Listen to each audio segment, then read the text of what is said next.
There is a truth most people learn too late: not everyone who smiles at you is your friend. Not everyone who stands near you stands with you. And not everyone who says, "I'm happy for you," can tolerate your growth. This isn't meant to make you paranoid. It's meant to make you precise. Because the biggest mistakes in life are not always made through hatred.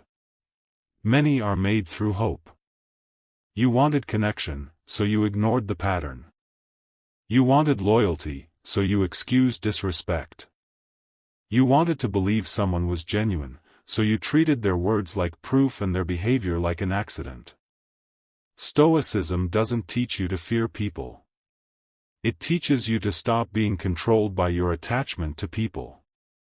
Think of your mind as a fortress. A wise person does not open the gates to every stranger who arrives with a friendly tone. Not because the fortress hates people, but because what is inside is valuable. Your peace is valuable. Your goals are valuable. Your vulnerabilities are valuable. Your future is valuable. And the world is full of people who will benefit from your openness. Some people stay close because they enjoy your attention. Some listen to your plans so they can position themselves. Some call you a friend because you are useful, not because you are valued. And some will remain loyal only as long as you stay smaller than them. The Stoics understood this long before social media turned trust into currency. Marcus Aurelius reminded himself to be careful about what he allowed into his mind, because the quality of your life is tied to the quality of what you let influence you. Epictetus warned against giving your inner freedom to anything outside your control. Seneca wrote about friendship, but not friendship as entertainment, friendship as character. So in this video, we're going deeper than the lazy advice of, trust nobody. That advice creates loneliness, bitterness, and a hard heart that cannot love wisely. We're going to build something stronger: discernment. 7 lessons. 7 filters. 7 Stoic rules that will help you recognize hidden intentions, stop oversharing, detach from people who repeatedly disappoint you, and keep your peace without becoming cold. Because the strongest person in the room is not the one who trusts nobody.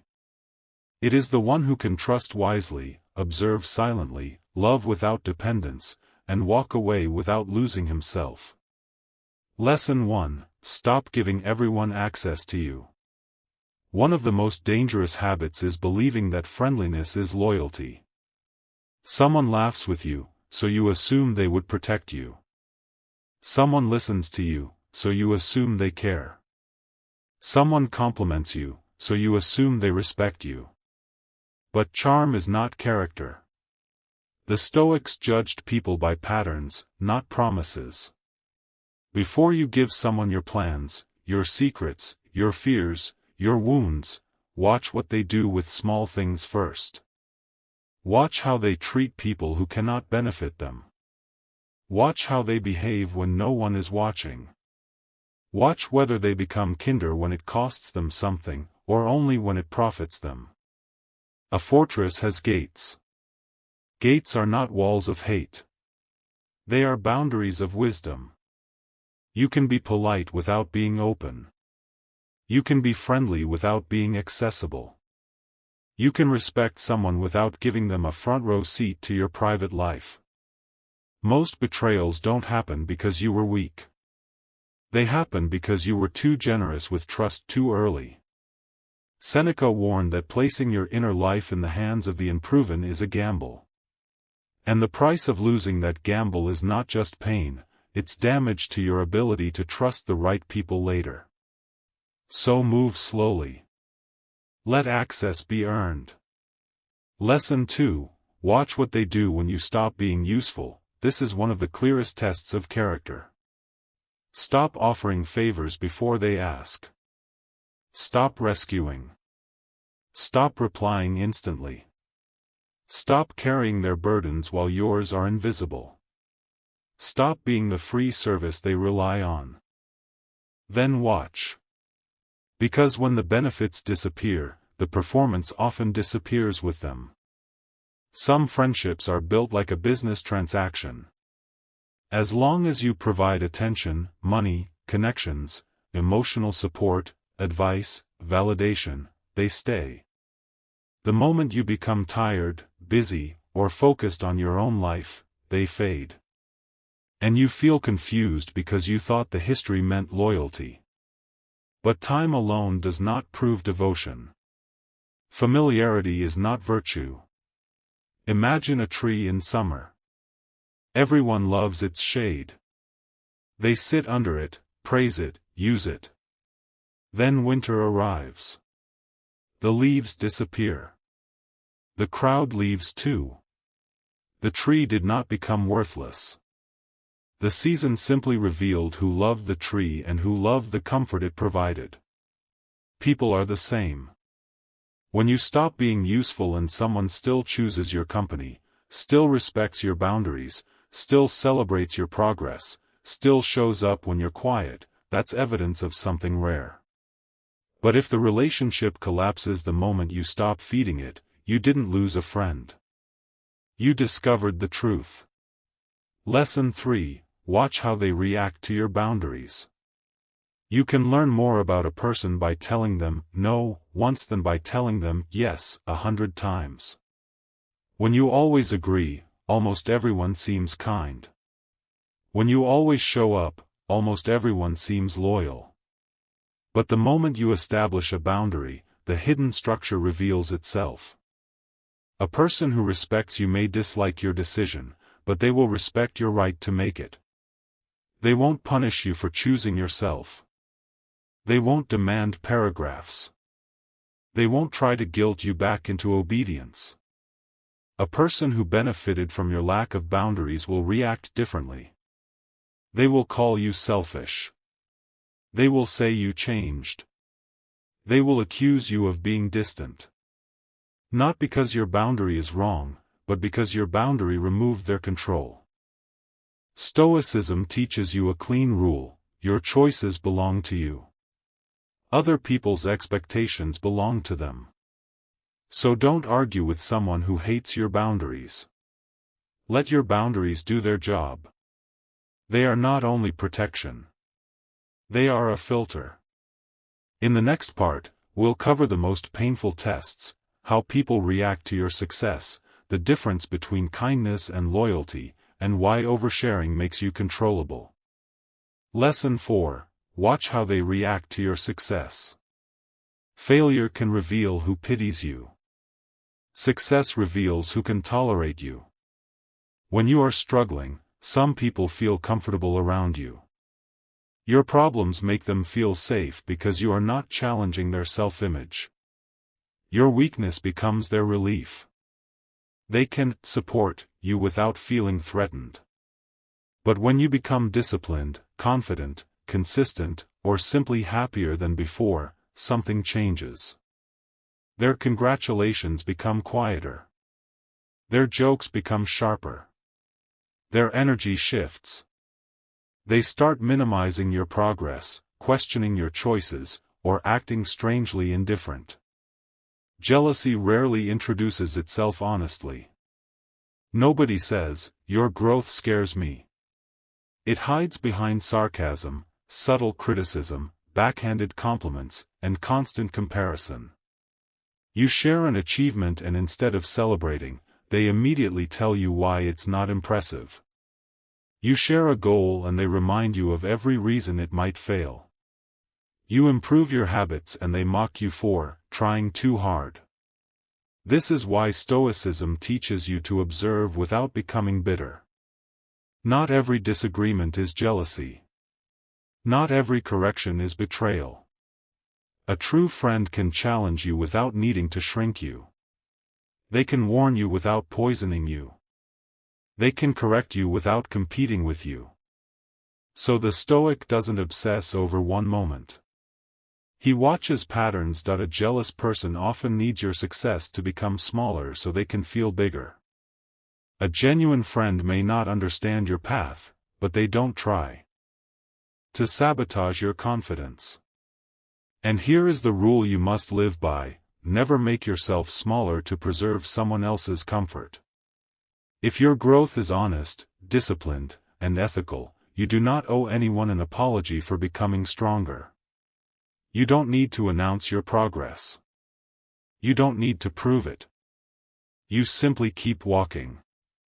Because sometimes the person who disappears when you rise was never attached to your potential. They were attached to the version of you they could compare themselves against. Lesson 5. Never confuse kindness with loyalty. Some people are talented performers. They remember your birthday. They laugh at your jokes. They listen to your stories. They say the right words at the right time. They make you feel valued. But kindness can be performed. Loyalty cannot. The real test of loyalty is not how warm someone is when life is easy. It is what they do when being loyal becomes inconvenient. Think of a bridge. Anyone can stand on it when the weather is calm. You discover its strength when the storm arrives and the weight becomes heavy. Relationships are the same. Easy days create companionship. Hard days reveal character.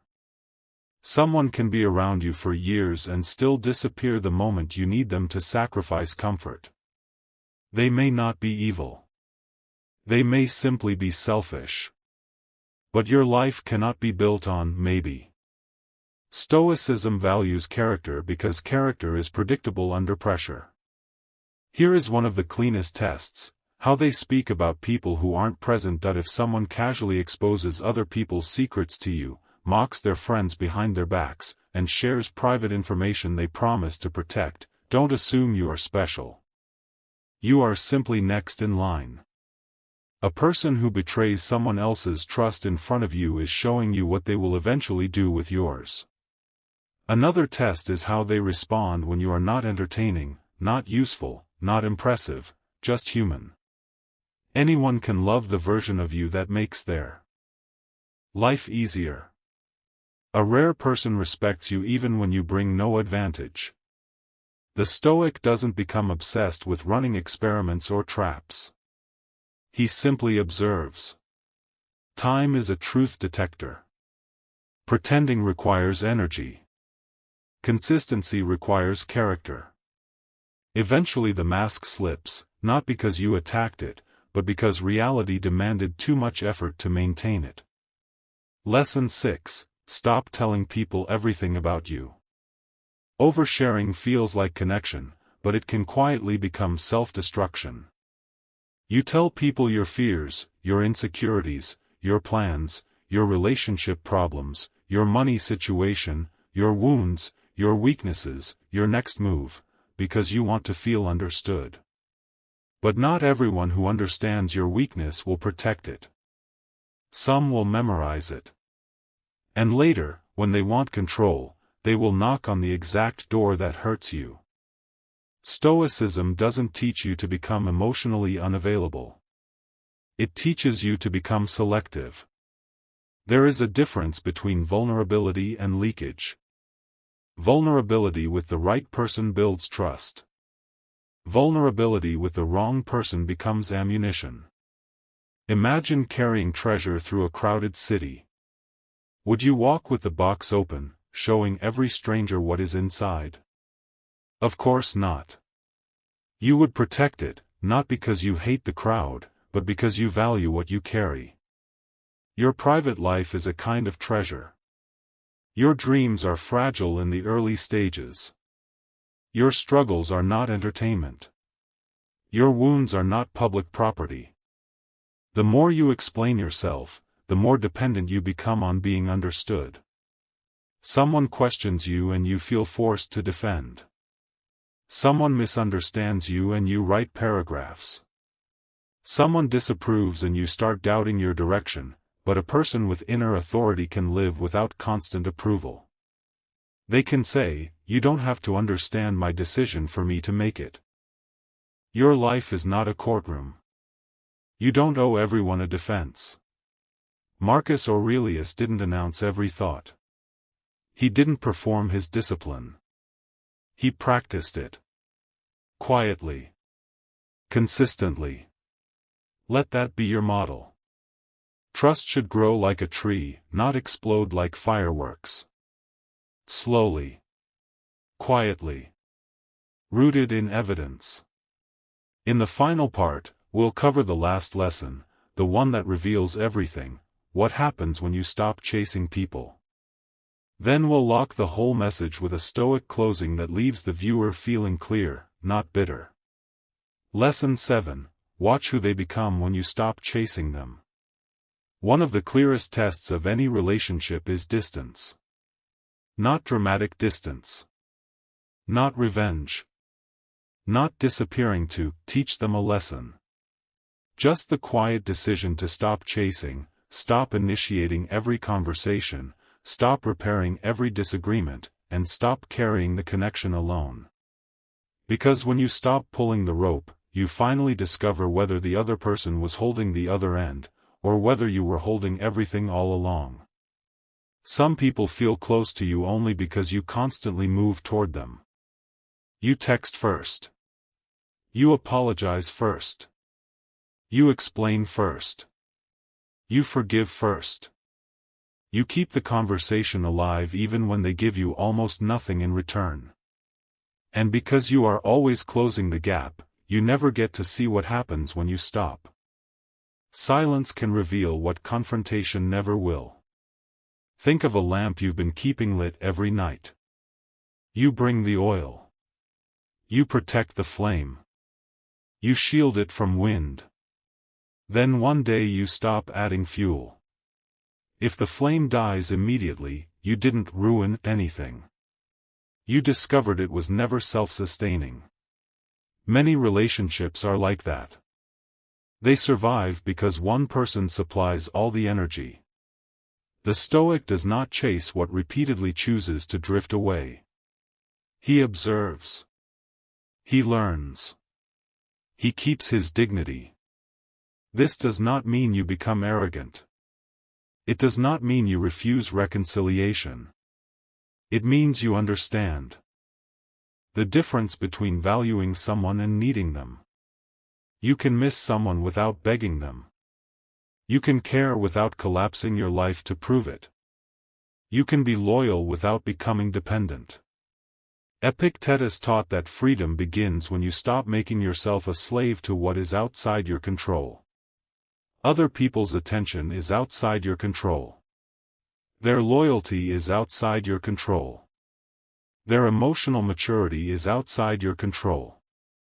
Their decision to communicate is outside your control.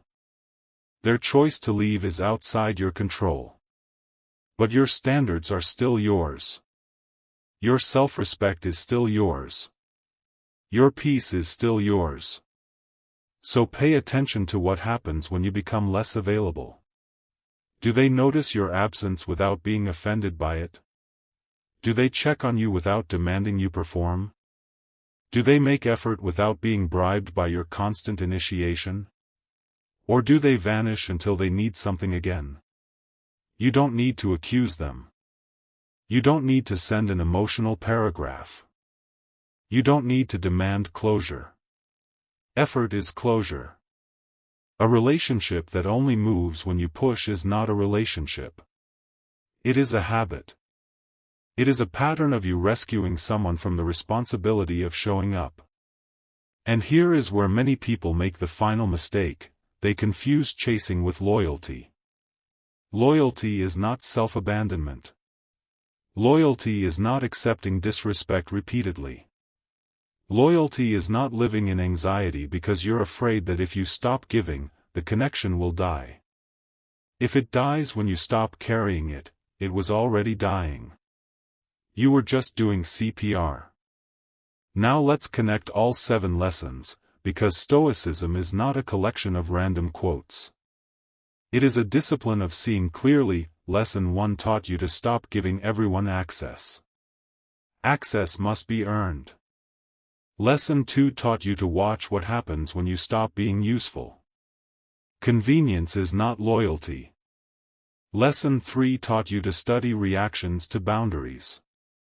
Respect survives, no, control does not. Lesson 4 taught you to observe reactions to your success. The right people are inspired. The wrong people compete. Lesson 5 taught you not to confuse warmth with character.